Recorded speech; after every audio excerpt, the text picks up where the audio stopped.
आज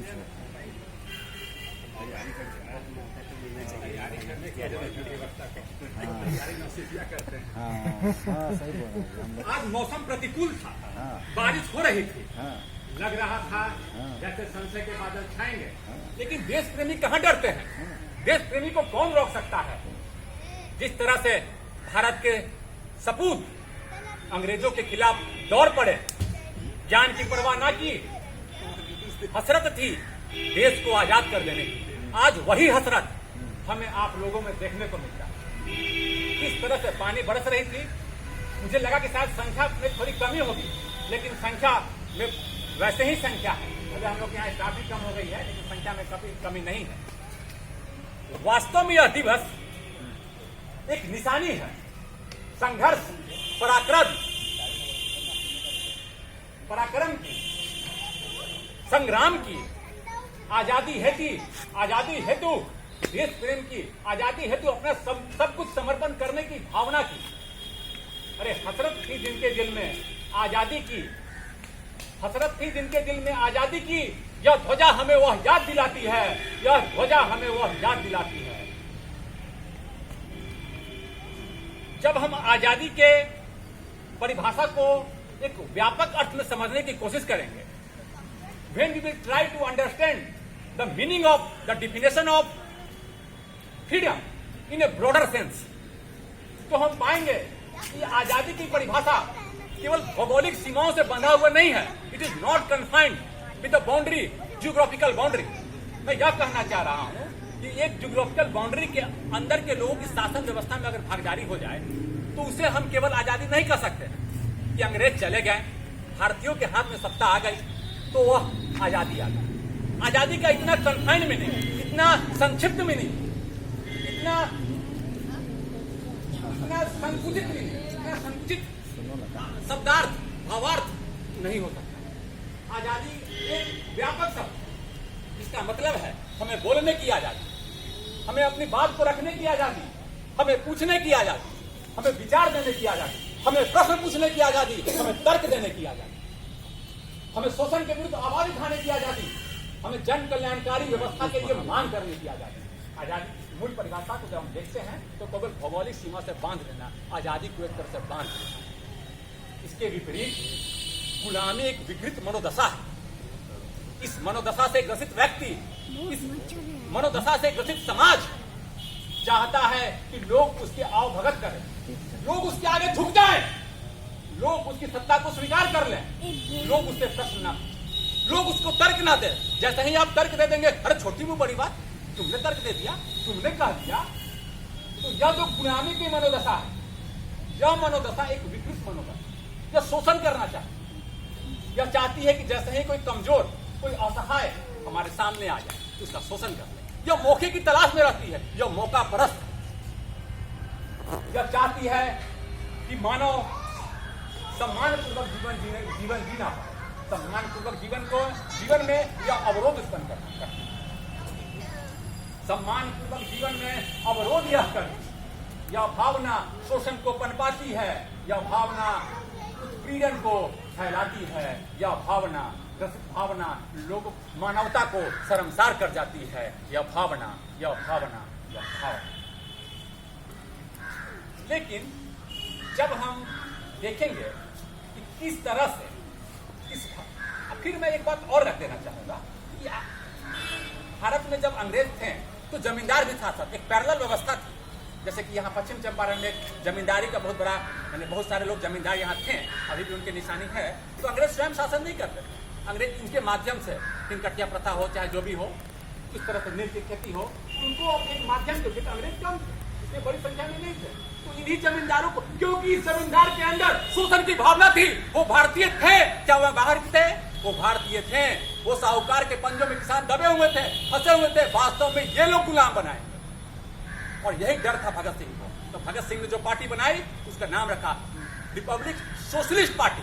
socialist word का यहाँ बहुत महत्व, क्योंकि वो जानते थे कि अंग्रेज चले गए और कहीं यही साहूकार, यही जमींदार फिर से ना बैठ जाए, फिर से गरीबों के अपने पंजे में ना ले। बाहर हसरत है आजादी की, इनके बाहर हसरत रहेगी आजादी की, लेकिन हाय अंदर गुलामी समाती, इनके अंदर भावना होती। वो एक जाल बिछा देंगे। बहेलिया जाल बिछाता है, बहेलिया जाल बिछाता है, पंछी नादान फंस जाता है और बहेलिया दूर खड़ा मुस्कुराता है, गर्वान्वित हो मुस्कुराता है, गर्वान्वित हो मुस्कुराता है। इनके जाल को समझिएगा। और ये क्या करेंगे कि व्यक्ति में तर्क का विकास न हो जाए, व्यक्ति में कहीं विचार ना आ जाए, क्योंकि विचारवान व्यक्ति बहुत खतरनाक होता है। वो चाहे तो मनोदशा को परिवर्तित कर दे, वो चाहे तो लोगों को अपनी तरफ आकर्षित कर ले, वो चाहे तो भीड़ को मोबिलाइज कर दे और इस विपरीत परिस्थिति के लोगों के सामने लोगों को खड़ा कर। गांधी जी, बाबा साहब अम्बेडकर, लाला लाजपत राय, भगत सिंह, ये सभी विचारवान व्यक्ति थे। अब जब आजादी की लड़ाई के योद्धाओं को आप देखेंगे जिन्होंने महती योगदान दिया, वो लोग पढ़े लिखे और विचारवान व्यक्ति। विचारवान व्यक्ति एक विचार देता है, विचार की धरातल खड़ा कर देता है और इस धरातल पर लोग आकर्षित हो जाते हैं, उनकी चेतना को वो विकास कर देता है। यह देखो जो तुम सोच रहे थे, लेकिन ऐसे लोगों से डरते हैं। वो जैसे ही देख लेंगे कि ये विचार को परिवर्तित कर सकता है, इस व्यक्ति में विचार है, तो कहेंगे अरे तुम कैसे बोल, तुमको बोलने की तुम्हारी औकात क्या है, मैं इतना बड़ा साहब, तुम्हारी औकात क्या है, तुम बोल कैसे दिए। अगला भी कहेगा अरे भाई अपनी औकात को देखो। जब भूल जाते हैं जब आजादी हुई थी तो इस भावना को बढ़ाने के लिए, उस भावना को और व्यापक बनाने के लिए भारत ने लोकतंत्र को अंगीकार किया।